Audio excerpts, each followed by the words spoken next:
kuna baadhi ya mambo katika maisha you have no solution, ni kuwa na subra peke yake.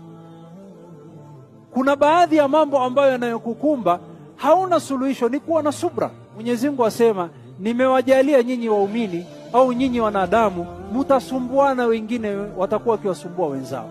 Lakini Allah asema, je, mtakuwa na subra? Tumomba Allah subhanahu wa ta'ala kila mmoja wetu ambaye ana shida Mwenyezi Mungu amtatulie. Kila aliyekuwa na haja Mwenyezi Mungu amtimizie. Kila aliyekuwa na deni Mwenyezi Mungu amlipie. Kila aliyekuwa na maradhi Mwenyezi Mungu ampe afya.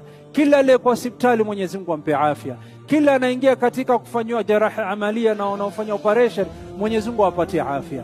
Allahumma rabban nas adhhibil ba's washfi anta ash-shafi la shifaa illa shifaa'uk shifaa la yughadiru saqama shifaa la yughadiru alama.